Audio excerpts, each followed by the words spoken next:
नमस्कार. रोखोकमध्ये आपलं स्वागत. मी डॉक्टर उदय निरगुडकर. कुठल्याही गोष्टीवर बंदी आली की त्याबद्दलची उत्सुकता वाढते आणि बंदीच्या हुकुमशाही विरोधात जाण्याची मानसिक वृत्ती देखील त्यातून वरती येते. पॉर्न हब या वेबसाईटनं केलेल्या सर्वेक्षणानुसार सर्वात जास्त पॉर्नोग्राफी बघणाऱ्या 5 प्रमुख देशांमध्ये भारताचा समावेश होतो. भारतात तंत्रज्ञान वाढलं, सर्वसामान्यांच्या हातात स्मार्टफोन आले, पण माणसं स्मार्ट होण्याऐवजी ते डर्टी पिक्चर्समध्येच रमून राहिले. पोर्नोग्राफी हा विषय कसा हाताळायचा यावर सरकारपासून सर्वसामान्यांपर्यंत सगळेच गोंधळलेले आहेत. हे या पॉर्न बंदीच्या गोंधळावरून समोर दिसून आलं. 2009 मध्ये युपीए सरकारनं सविता भाभीवर बंदी घालण्याचा प्रयत्न केला. त्यातून ही वेबसाईट प्रचंड लोकप्रिय झाली. 20 लाख लोक या वेबसाईटला भेट देऊ लागल्यानं पॉर्नचं एक नवीन बिझनेस मॉडेल त्यातून उभं राहिलं. पॉर्नोग्राफीमुळे महिलांवरील अत्याचारात वाढ होते असं सांगणारं कुठलंही संशोधन आतापर्यंत समोर आलेलं नाही. लहान मुलांची पोर्नोग्राफी अवैध असली तरी प्रौढांसाठीची पोर्नोग्राफी आयटी ऍक्ट 67B नुसार म्हणजे 67B कलमानुसार अवैध नाही. सर्वोच्च न्यायालयाने 4 भिंतींच्या आत कोणी पोर्नोग्राफी बघत असेल तर बंदी घालता येणार नाही असंच मत व्यक्त केलं होतं. हे सगळं असताना देखील सध्याच्या एनडीए सरकारनं आधी 857 पोर्न वेबसाईटवर बंदी घातली आणि मग ही बंदी शिथिल करत फक्त 157 वेबसाईटवर बंदी असेल असं जाहीर केलं. या सगळ्यातून काही प्रश्न निर्माण झाले. पॉर्न वेबसाईटवरची बंदी योग्य की अयोग्य? पॉर्नोग्राफी ही समाजाची गरज आहे का समाजाला त्यापासून धोका आहे? आणि बंदी घातल्यानंतर शिथिल केली यातून काय बरं संदेश गेला? बंदी शिथिल केली याचा अर्थ सरकारचा वैयक्तिक स्वातंत्र्यावरचा विश्वास कायम आहे का? या सगळ्या प्रश्नांचा वेध घेऊया आजच्या रोखोक कार्यक्रमात. पोर्नोग्राफीची बंदी खरंच गरज आहे का?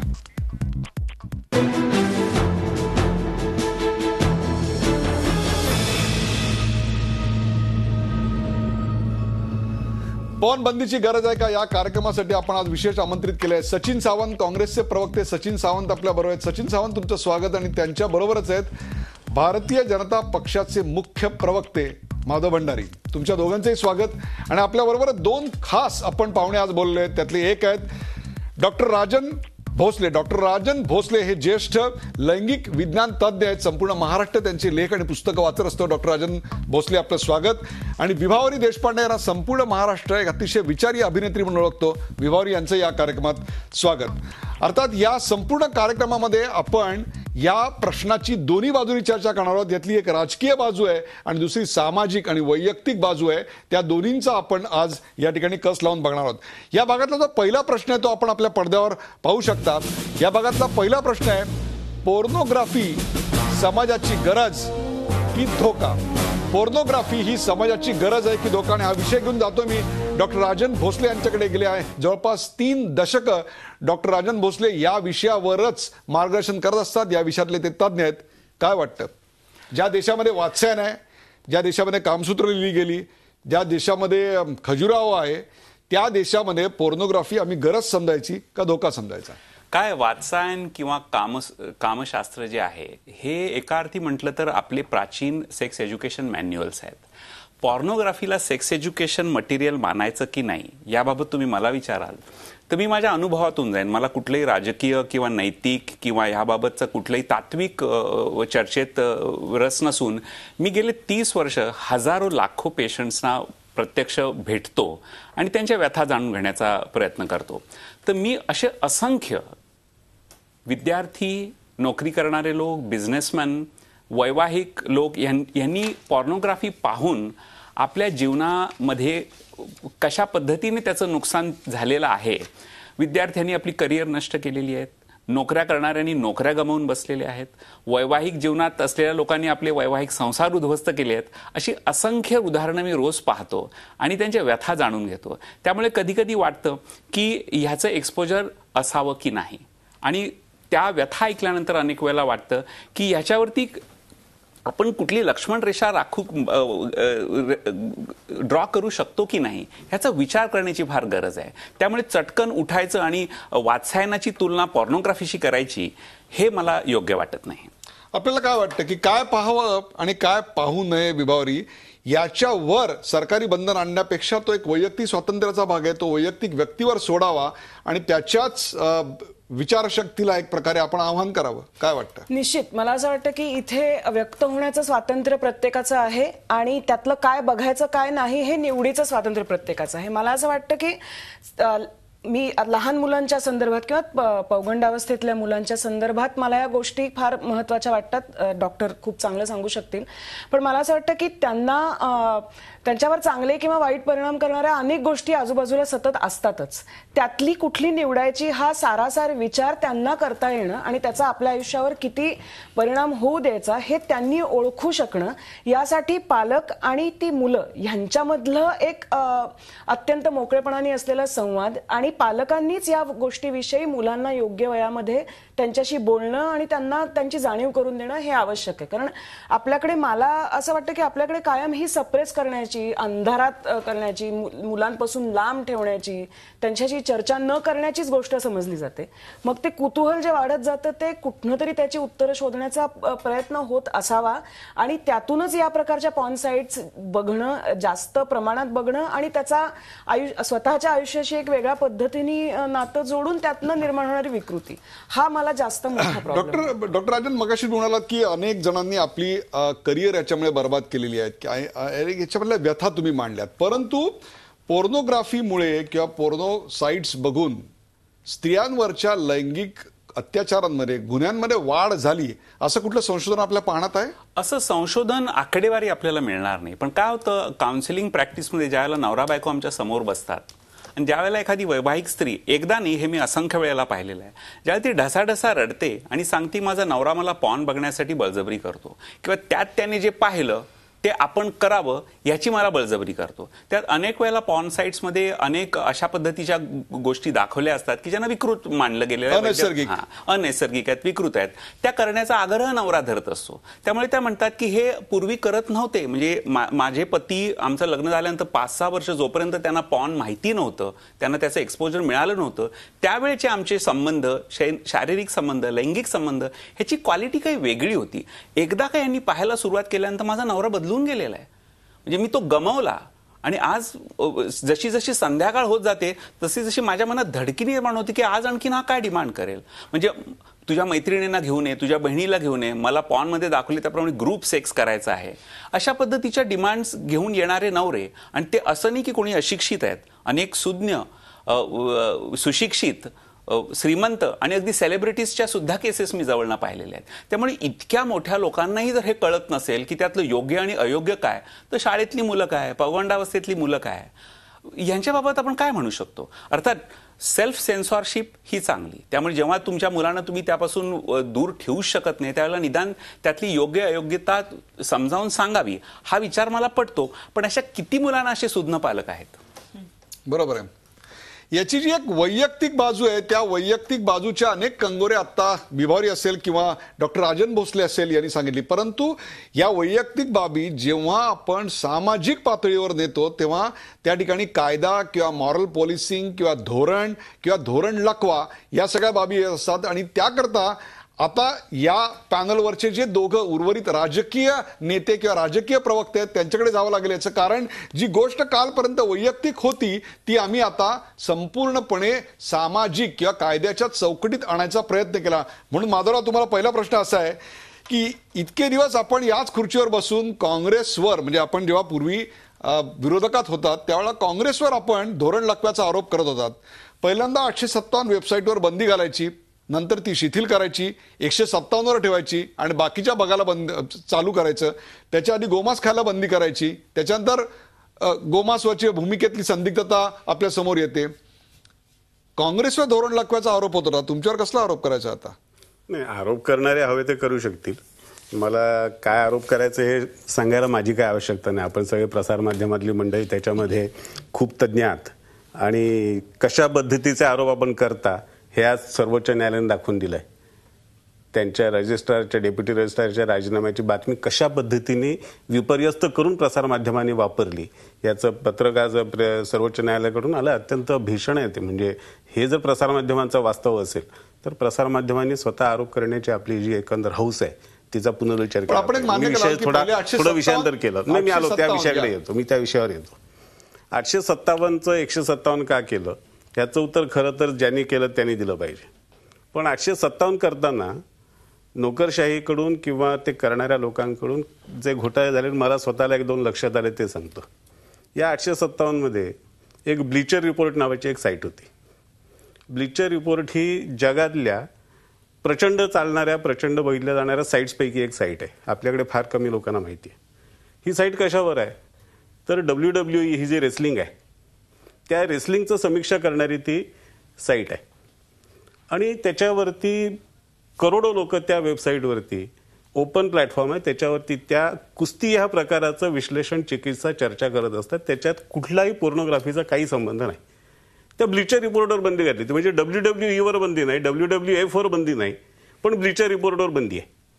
आता अशा तऱ्हेचे जे घोटाळे झाले असतील ते जर निस्तारले असतील तर चांगलं आहे ना. आपल्या हातून झालेल्या चुका सुधारल्या याच्यामध्ये काय गैर आहे. त्यामुळे 857चं 157 काय झालं याचं तपशिलात उत्तर ज्यांनी केलं त्यांनी दिलं पाहिजे. पण मला जे वाटतं ते त्यातलं हे आहे.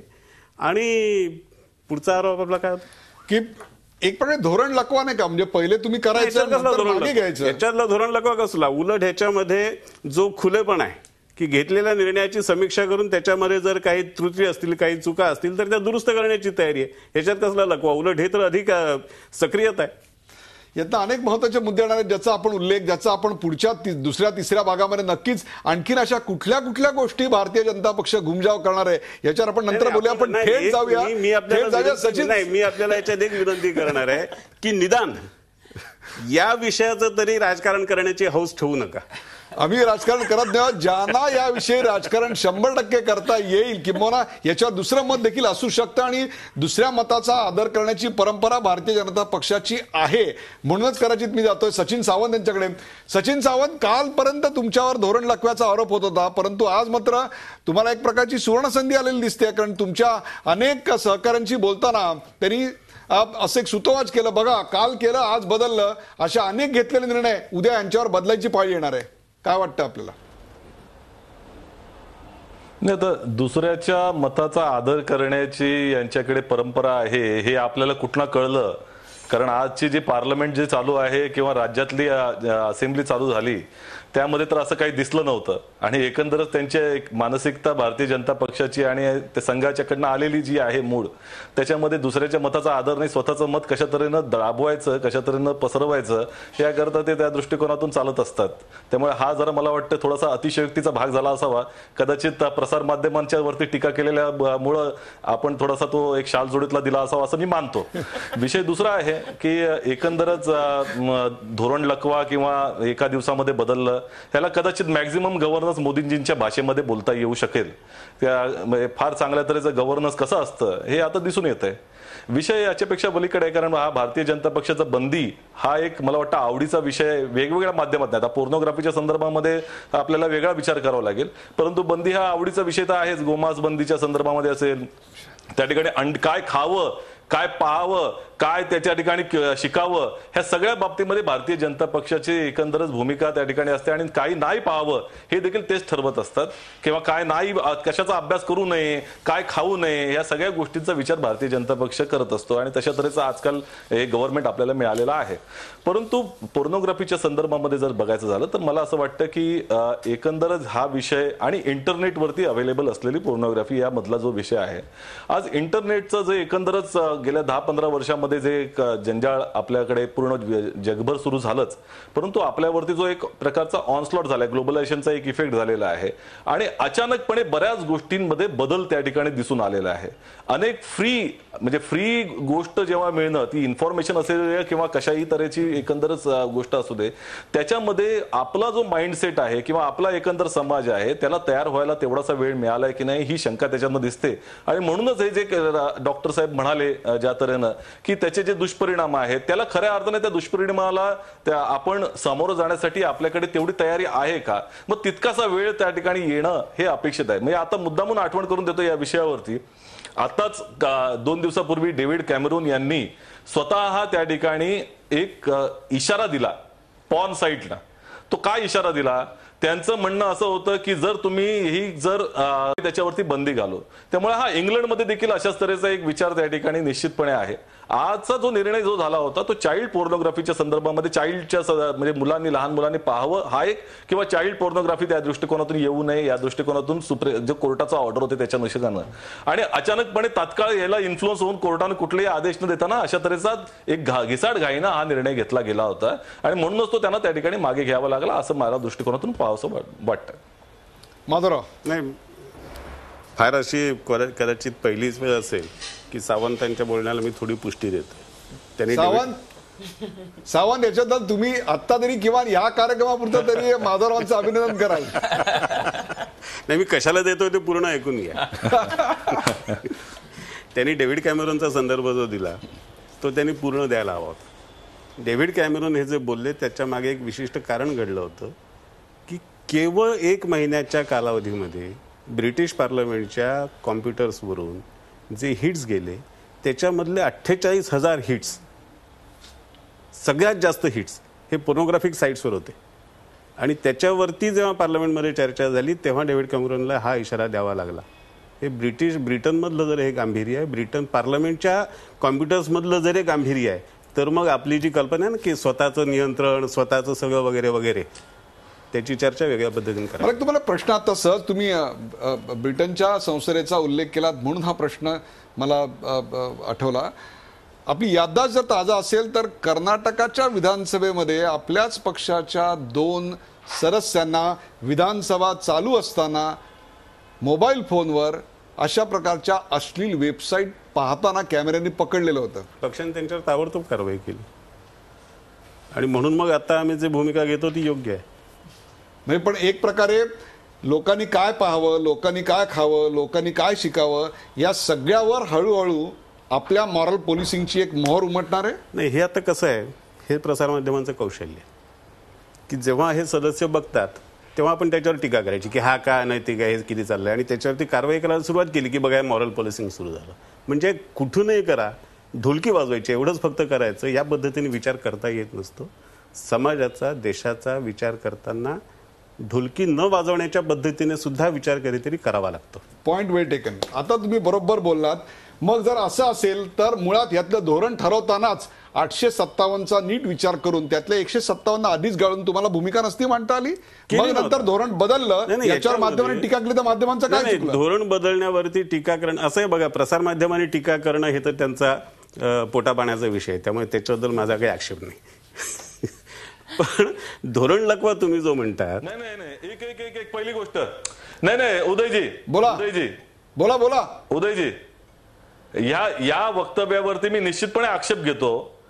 तो पोटा पाण्याचा विषय नाही, या चौथा लोकसंभ त्या ठिकाणी लोकशाहीचा चौथा स्तंभ आहे. आनंद आहे. सचिन सावंत वर्तमानपत्रांवरती बंदी घालणारे आणि वर्तमानपत्रांच्या संपादकांना तुरुंगात टाकणारे काँग्रेसचे प्रवक्ते चौथ्या स्तंभाचं कौतुक सांगतायत. म्हणजे याच्या इतकी आनंदाची गोष्ट कुठली नाही. पूर्णपणे त्यांना तुम्हाला असं सुद्धा केव्हा तरी सुचलं, हे खूप झालं. त्यामुळे पुन्हा जनतेचा आवाज दाबा, सचिन सावंत आवाज दाबा, ही आज भूमिके. आता तुम्ही जो आरडाओरडा करताय तो तुम्ही माझा आवाज दाबण्याचा प्रत्यक्ष उद्योग करताय. देवेंद्र हे दोन्ही हुकुमशाहीचे केंद्र झालेले आहेत. सचिन सावंत, तुम्ही आता जो आरडाओरडा केला तो तुम्ही थेटपणे माझा आवाज दाबण्याचं प्रात्यक्षिक करून दाखवलं, आणि हे काँग्रेसचं कर्तृत्व आहे, हीच काँग्रेसची शैली आहे. कशाला पुन्हा त्याच वाटेवर यायला होता? मी राजकीय चर्चा करायची नाही म्हणतोय आणि तुम्हाला राजकारणाच्या बाहेर जाऊन चर्चा करता येत नाही, तुम्हाला समाजाच्या वेगवेगळ्या अंगाने चर्चा करता येत नाही, ही तुमची अडचण आहे. तुम्ही समाजाचे मुद्दे करत नाही, माध्यमांच्या बद्दल जे मत तुम्हाला समाजाच्या स्वास्थ्याची काही चिंता नाही. केला मी आक्षेप, तुम्हाला फक्त तुमच्या सत्तेची चिंता आहे, तुम्हाला फक्त तुमच्या खुर्चीची चिंता आहे. कोण कोणाच्या पोटापाण्याचा व्यवसाय आहे, राजकारण हा कोणाकोणाच्या पोटापाण्याचा व्यवसाय आहे याची देखील कधीतरी चर्चा करावी लागेल. राजकारणावर कोणाचं पोट चालू असतं हा देखील एक संशोधनाचा विषय आहे, त्याच्यावरही कधीतरी चर्चा करू. वेळ झाली का ब्रेकची? आपण पाहताय पोर्नबंदीची खरंच गरज आहे का? कुठे जाऊ नका, पाहत राहा झी 24 तास.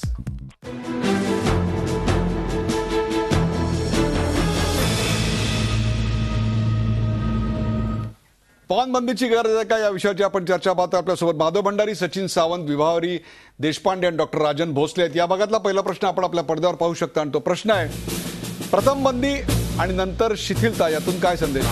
प्रथम बंदी आणि नंतर शिथिलता यातून काय संदेश गेला. आपण थेट जातोय सचिन सावंत यांच्याकडे. सचिन सावंत, या सरकारने पोर्नोग्राफीवरचा एक निर्णय घेतला. तो पोर्नोग्राफीचा निर्णय घेतल्यानंतर बॉलिवूडपासून सेलिब्रिटीपर्यंत विचारवंतांनी याच्यावर टीकेची झोड उठवली आणि नंतर त्यातल्या शिथिलता आणली गेली. सरकारच्या धोरणात सातत्य नाही, किंबहुना विचार करून निर्णय घेण्याची परिपक्वता या सरकारमध्ये दिसत नाही, अशी टीका तुमच्या पक्षाच्या नेत्यांनी केली आहे. काय सांगाल?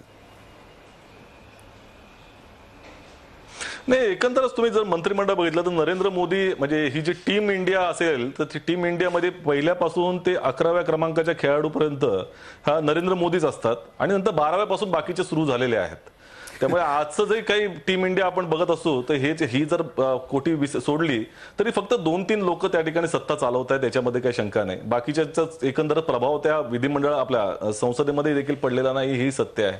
आणि त्यामुळे मॅक्झिमम गव्हर्नन्स हा जो काही दाखवण्याचा प्रयत्न आहे या 3-4 लोकांकडनंच येतोय त्या ठिकाणी, बाकी काही कोणाकडनं येत नाहीये.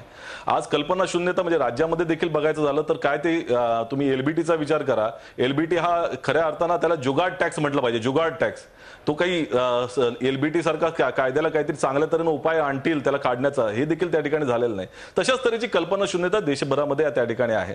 आजचं हे जे काही उदाहरण जे आपल्याला दिसतंय याचं कारण असं की एकंदरच ज्या तऱ्हेनं न्यायालयाचा निर्णय झाला त्यामध्ये RSS कडनं ही प्रेरणा घेऊन असे हे जे नेते उथळपणानं निर्माण झालेले आहेत आणि जे मंत्रिपदाची ते सांभाळतायत त्यांना लगेच मॉरल पोलिसिंग, आपण काहीतरी देशाचा एकदम उद्धारक करायचा आहे आणि RSSचा विचार कशा तऱ्हेनं मी तात्काळ त्या ठिकाणी इम्प्लिमेंट कधी करू आणि कधी नव्हे अशा तऱ्हेचे झालं आणि त्याच्यातनं हे निर्णय झालेला आहे. आणि जेव्हा त्या ठिकाणी टीकेची झोड उडाली त्यावेळेला अंगाशी आला एकंदरच भारतीय जनता पक्षाकडे जेव्हा कटघऱ्यामध्ये उभं करण्यात आलं त्यावेळेला मग हा तिकडनं जो काढता पाय घेण्याचा जो प्रकार आहे तो या ठिकाणी दिसलेला आहे.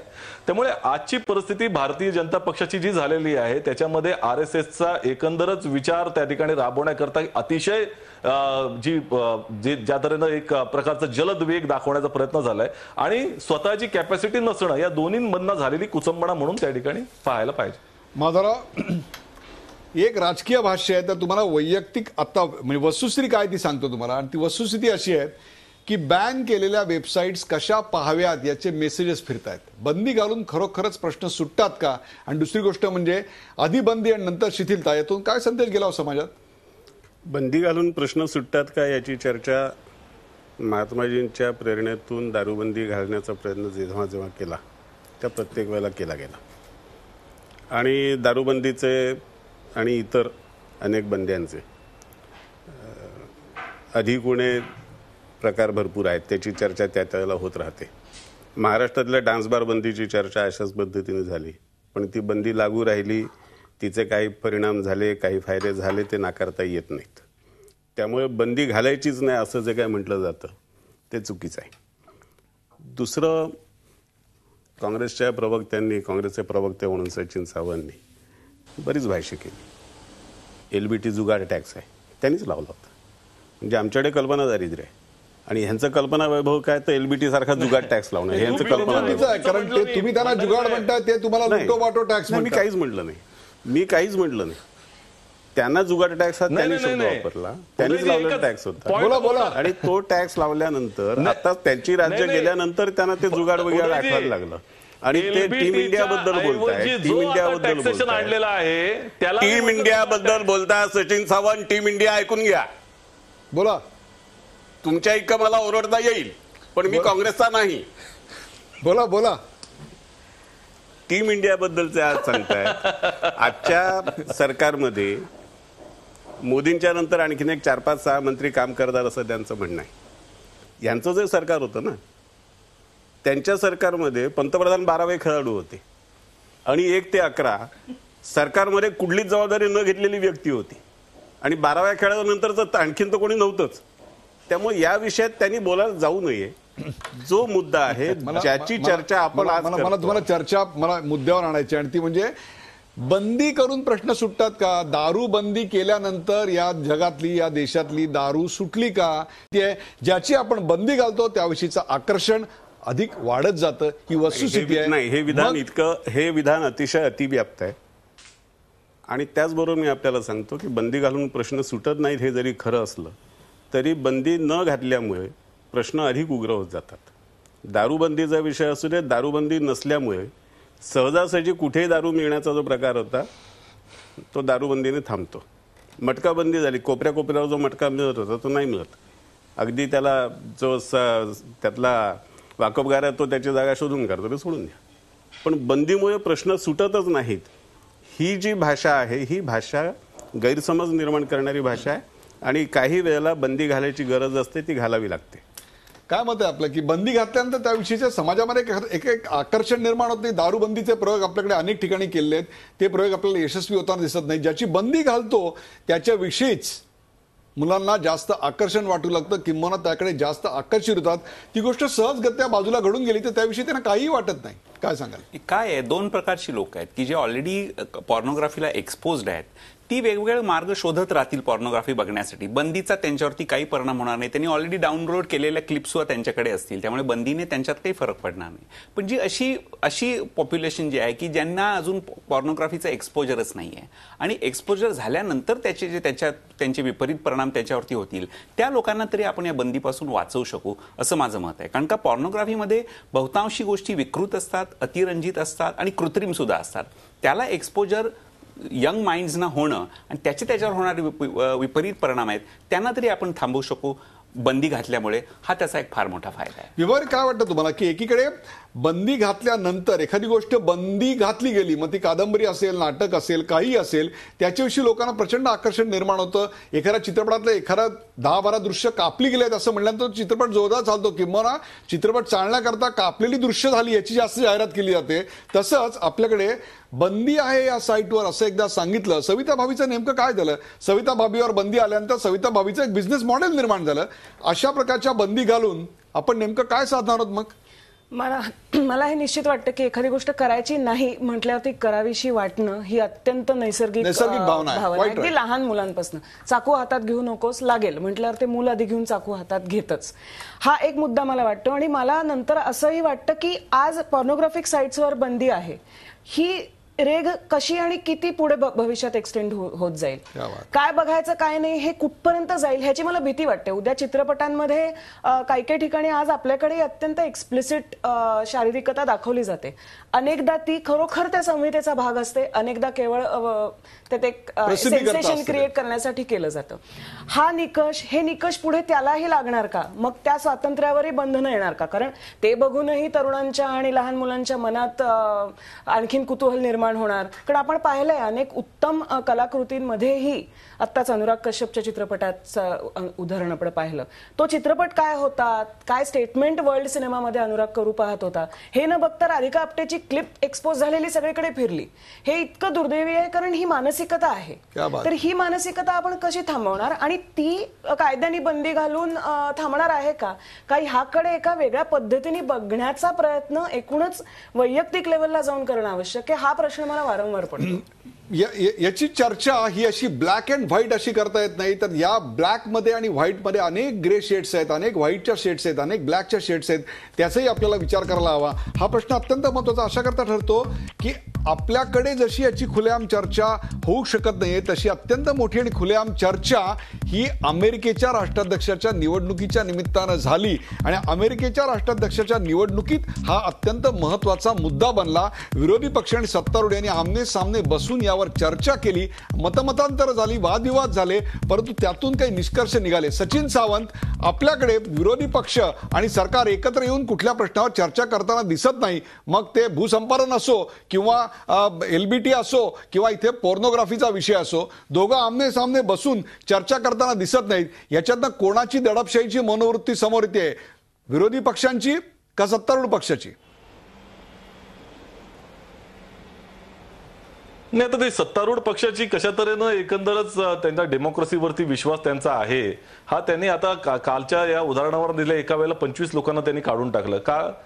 म्हणजे 44 फक्त खासदारांना त्या ठिकाणी लोकशाहीमध्ये जर तुम्हाला सांभाळता येत नसेल, तुमच्याकडे एवढी मेजॉरिटी देऊन देखील, त्यामुळे एकंदरच मेजॉरिटीचा कशा तऱ्हेनं एक प्रकारचा गर्व निर्माण होतो, अहंकार निर्माण होतो, हो त्या ठिकाणी पाहिला. आणि तो नरेंद्र मोदींचा एकंदर गुजरात पासून आलेला देखील आहे. गुजरातमध्ये तर एका 3 दिवसामध्ये पहिल्यांदा 56 आमदार आमचे आहेत तिकडे गुजरातमध्ये. त्याच्यामध्ये पहिल्यांदा 28 आमदारांना एका दिवशी काढलं, दुसऱ्या दिवशी 58 आमदारांना, तिसऱ्या दिवशी 56 आमदारांना. म्हणजे अशा तऱ्हेनं एकंदरच 3 दिवसामध्ये कशा तऱ्हे निलंबित करायचं आणि त्या ठिकाणी 17 मिनिटांमध्ये 9 विधेयक त्या ठिकाणी मंजूर करून घेतली होती, कुठल्याही तऱ्हेची चर्चा न करता. ही भूमिका जर या सरकारची असेल तर त्या दृष्टिकोनातून निश्चितपणे हा अत्यंत दुर्दैवाचा भाग आहे की भारतीय लोकशाही ही खऱ्या अर्थानं त्या ठिकाणी समृद्ध झाली आहे का भारतीय जनता पक्षासारखा एक घटक त्या लोकशाहीवरती अतिक्रमण आपल्या विचारांचं करून पाहतंय. त्यामुळे आजच्या परिस्थितीवर निश्चित मार्ग काढायचा असेल तर सत्ताधारी आणि विरोधकांनी मिळून त्या ठिकाणी अशा विविध विषयांवर चर्चा झाली पाहिजे. जसं लँड ॲक्विजिशनच्या संदर्भामध्ये चर्चा झाली होती आणि एकमत झालं होतं, एकमताने तो प्रस्ताव पारित झाला होता. परंतु ज्यावेळेला सत्तेवर आल्यानंतर अचानकपणे तो कशा तऱ्हेने बदलला हेही त्या ठिकाणी पाहिले आणि आता ते मागे का घेतायत मग. त्यामुळे ह्या सर्व संदर्भामध्ये जे विषय देशाच्या हिताचे आहेत त्या ठिकाणी चर्चा झाली पाहिजे. परंतु पार्लमेंट चालवणं हा सत्ताधारी पक्षाचा एकंदरच भूमिकेचा भाग असतो. त्या ठिकाणी त्यांना काही पावलं मागे घ्यावी लागतात. भारतीय जनता पक्षाची खऱ्या अर्थानं कुचंबणा होते आहे ती त्यांच्या पूर्वीच्या एकंदर ऍक्शन मधनं होते. पूर्वी जे त्यांनी केलेलं आहे आज ते ठिकाणी उगवत चाललेलं आहे, पेरलेलं जे आहे ते आज उगवत चाललेलं आहे. त्यामुळे ते उगवलेलं जे आहे त्याची विषारी फळं जेव्हा चाकायला मिळतात त्यावेळेला अचानकपणे मी पेरलं होतं त्याची आठवण होत नाही. त्या विषारी फळं त्या ठिकाणी तिकडे दाखवणाऱ्या लोकांना त्या ठिकाणी दोष दिला जातोय. माधवराव, चर्चा करून सविस्तर चर्चा करून इव्हॉल्ड अशा लोकशाहीमध्ये, प्रगल्भ अशा लोकशाहीमध्ये अमेरिकेमध्ये हे प्रश्न सोडवले गेले आपण पाहिलेत की त्याच्यावर चर्चा झाली आहे. इथे कुठली चर्चा न करता डायरेक्ट काही वेबसाईट्सवर बंदी आपण जाहीर करायची कशाचं लक्षण आहे? नाही, आपण अमेरिकेचा दाखला दिलात. अमेरिकेमधलं एक अत्यंत सगळ्या जगाचं डोळे उघडू शकेल असं उदाहरण आहे की अमेरिकेमधला जो शस्त्रांसंबंधीचा कायदा आहे की ज्या कायद्याने अमेरिकेमधल्या हजारो छोट्या मुलांचे बळी घेतलेत, ज्या कायद्यामुळे शस्त्राच्या वापरावर निर्बंध घालायला अमेरिकेमधले जे अर्थव्यवस्थेवरती ज्यांचा ताबा आहे ते शस्त्र निर्मितीचे कारखाने शस्त्र वापरावर निर्बंध घालायला तयार नाहीत आणि ते सरकारला निर्बंध घालू देत नाहीत. त्याचा परिणाम हा होतो की वर्षातून किमान 2दा 3दा 4दा आपल्याला बातम्या वाचायला मिळतात की शाळेमध्ये एका शाळकरी मुलाने गोळ्या घातल्या आणि 10, 20, 25 मुलांना मारलं. या बातम्या आपण नियमितपणे वाचतो. त्या बातम्या आल्या की 4 दिवस अमेरिकेमध्ये परत ह्या शस्त्रबंदीवरती चर्चा सुरू होते आणि 5-6 दिवसांनी ती संपते. तिथली प्रसारमाध्यमं सुद्धा आपल्यासारखीच वागतात, काही वेगळं नाही वागत. पॉइंट वेल टेकन, पॉइंट वेल टेकन. मुद्दा त्यामुळे नाही त्याच्या म्हणून मला आपल्याला हे सांगायचं की आपण अमेरिकेचा दाखला दिलात म्हणून मी हे सांगितलं की या पद्धतीच्या बंदीला जो विरोध आज होतो आहे किंवा अशा तऱ्हेच्या बंदीला जो विरोध केला जातो त्या विरोधाची साखरेत गोळलेली भाषा जरी असली, विचार स्वातंत्र्य अमकं तमकं सगळं आणि बंदी घालून प्रश्न सुटत नाहीत वगैरे वगैरे, तरी त्याच्या मागे प्रेरणा ही अर्थव्यवस्थेची असते. ज्यांची अर्थव्यवस्था स्वातंत्र्याचा आता उल्लेख करताय त्या विचार स्वातंत्र्याला भारतीय जनता पक्ष देखील किती महत्व देतो याची चर्चा करूया का ब्रेक नंतर? कुठे जाऊ का पाहत राहा. गरज आहे का पूर्ण मांडू.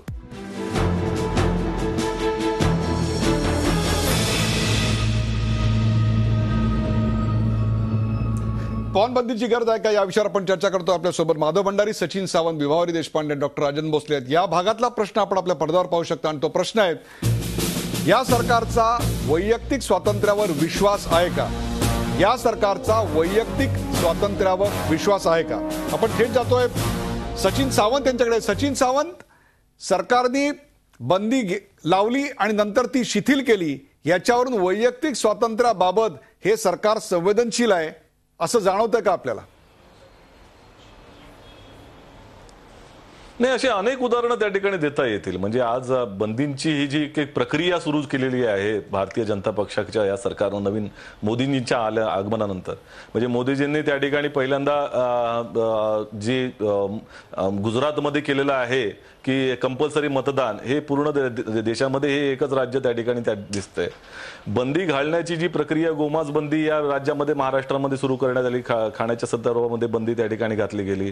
तुम्हाला त्याचबरोबर अनेक अशा काही गोष्टी केल्या गेल्या आहेत की ज्याच्यामध्ये बंदी, त्या शिवराजसिंग चौहान यांनी त्या ठिकाणी अंडी खाण्यासाठी बंदी केली. आता 2007ला त्यांनीच सुरू केलं होतं, नंतर त्यांनी बंद केलं. खाणं कसं बंद करावं, त्या ठिकाणी अनेक अशा तऱ्हेचे RSSच्या विचारधारेचे विषय त्या ठिकाणी शिक्षणामध्ये अनेक राज्यांमध्ये येत आहेत.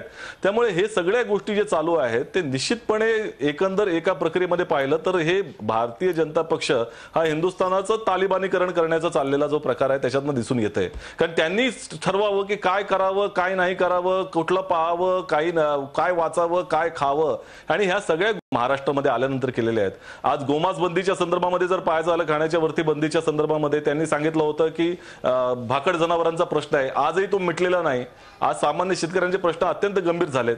त्यामुळे हाही विचार केला जात नाही की ह्याचे जे परिणाम होणार आहेत त्याच्यासाठी आपण इक्विप केलेला आहोत की नाही, आपण त्या दृष्टिकोनातून ऍडमिनिस्ट्रेटिव्ह उपाय केलेले आहेत की नाही, हे त्या ठिकाणी पाहिलं जात नाही. घालायचा निर्णय झाला ना, घातला आम्ही, त्याचा राजकीय फायदा घ्यायचा प्रयत्न करायचा, हे ध्रुवीकरण मतांचं करायचं, आणि मात्र त्याची अंमलबजावणी कशी होईल हे मात्र पाहण्याची आपल्याला गरज नाही. आणि म्हणूनच एका दिवसामध्ये आज तो पाठीशी घेण्याचा जो निर्णय झालेला आहे तो अशा त्या ठिकाणी निर्णय दिसून येतो. माधवराव, त्यांचा थेट आरोप आहे म्हणूनच की या देशात बोला सचिन बोला, आहेत 15 मिनिटं बोलू दे. बोला सचिनजी बोला. आणि म्हणूनच वैयक्तिक नव्हे, आज जे म्हटलं गेलेलं आहे की संपूर्ण देशभरामध्ये जे वातावरण निर्मिती झाली, आज जे आंदोलनं उभी राहत आहेत, ही यांच्या वैचारिक एकंदरच जे काही लोकांच्या वरती जो प्रभाव टाकण्याचा प्रयत्न झालेला आहे या देशाच्या राजकीय सामाजिक व्यवस्थेवरती.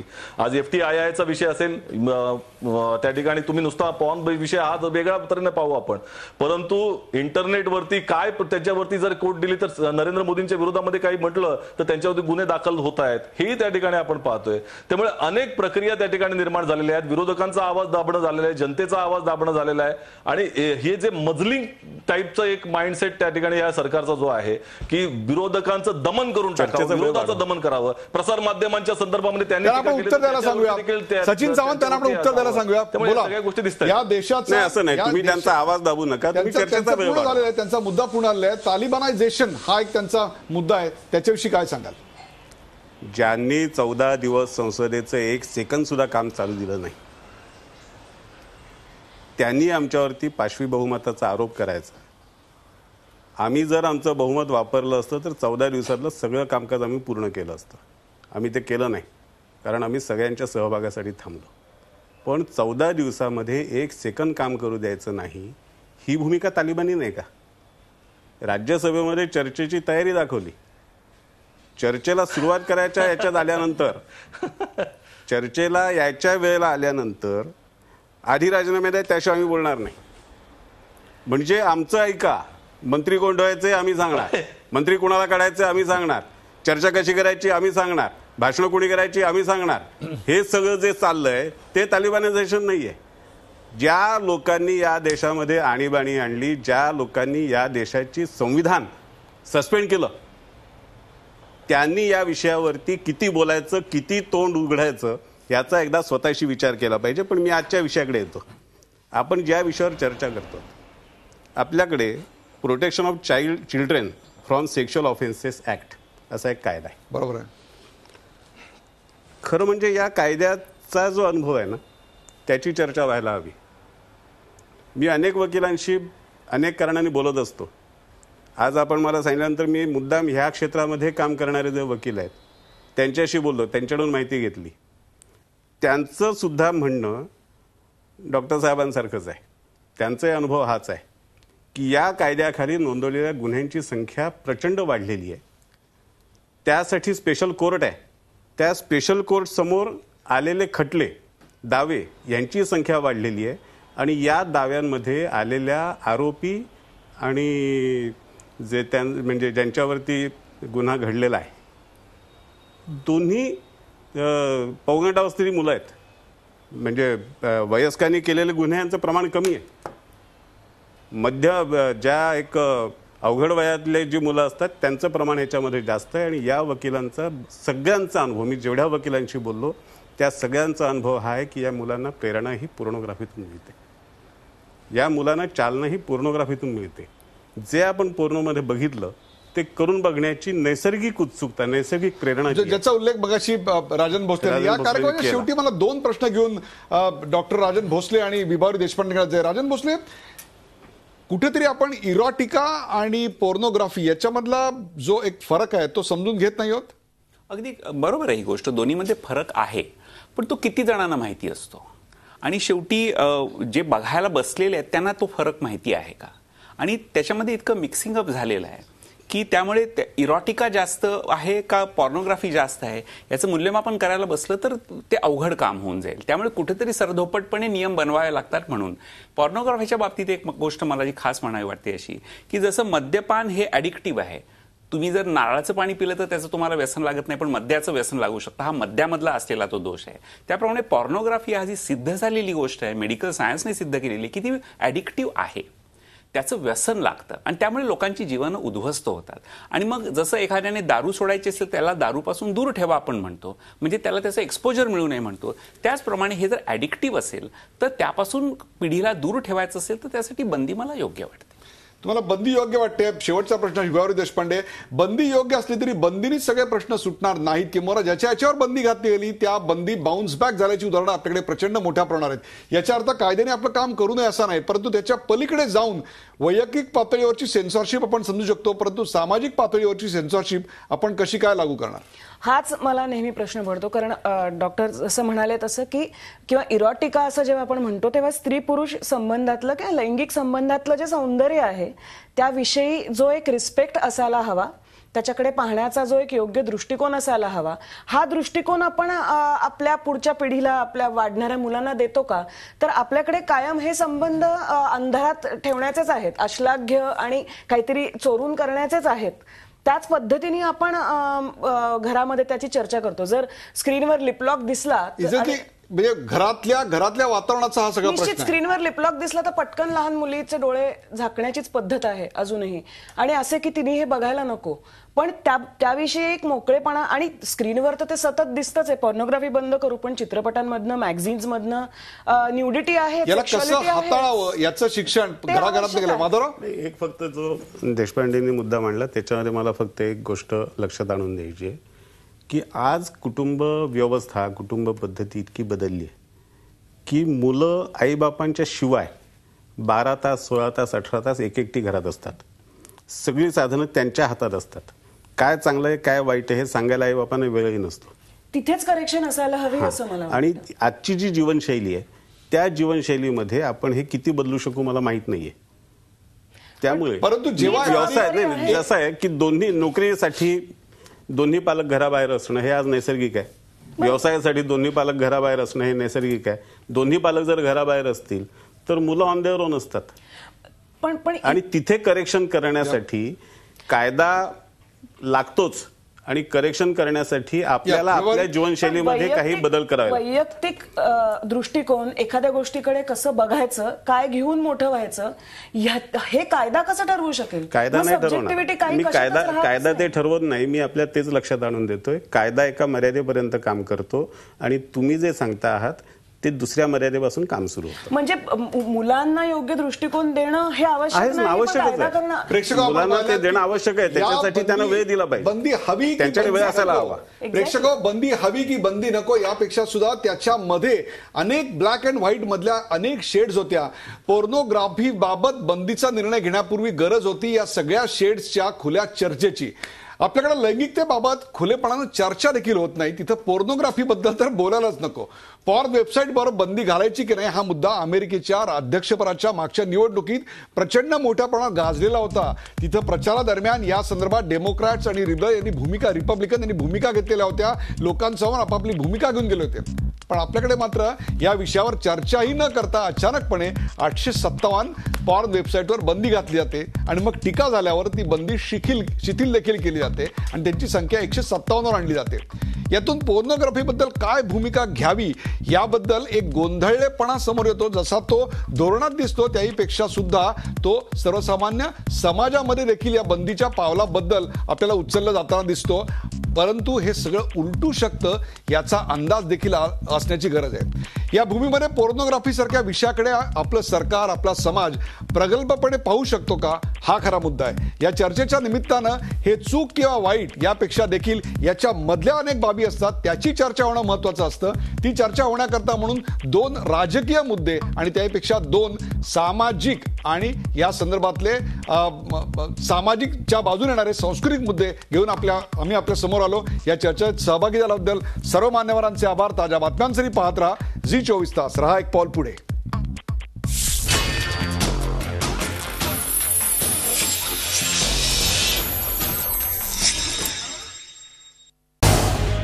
झी 24 तास रहा एक पाऊल पुढे.